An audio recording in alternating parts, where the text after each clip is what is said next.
Hello world, and in this video what we'll do is we'll simulate two dice, and this was the very short code for simulating one die. So let's take new file. So I'll just name it as 3_2 dice.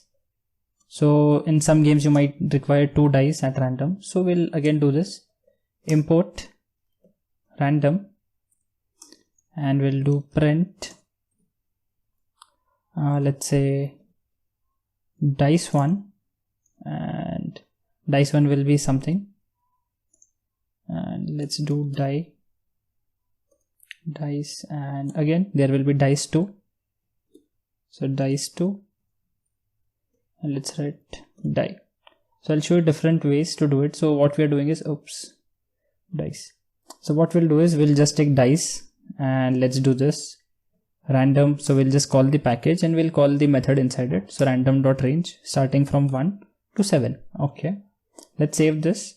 We'll try to run this and check what happens. Okay, I have to go to this folder called as random, so I will just cd into it. I'll just write pi space 3, tab key, enter. So it says die 1 is 3, die 2 is 3. Okay, sometimes this can be same as well, so let's run this and check whether they are always same or sometimes 6 6 5 5.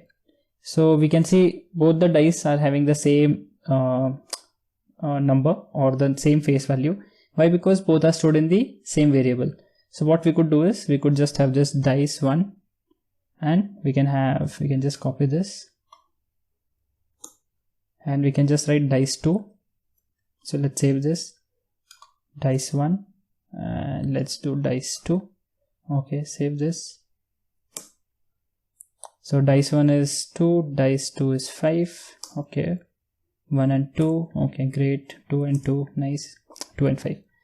Okay, so this is working great. Now if you just wanted to do it in one single variable, like you just wanted dice like we had before, so what I will do is I will just completely comment this. Again we'll write a code, import random, and what we'll do is again this last line we'll just have it from here, copy and paste. So we just need dice over here and we don't need die. So what I could do is I could just write dice equals random dot random range from 1 to 7. We all know this.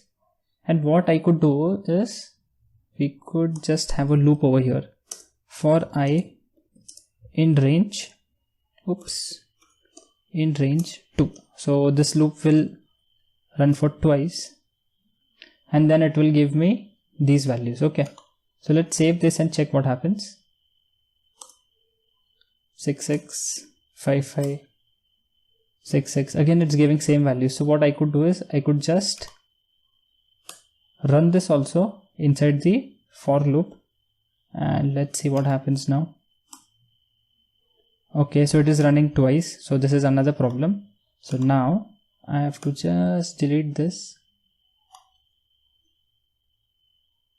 and just do this, save and run.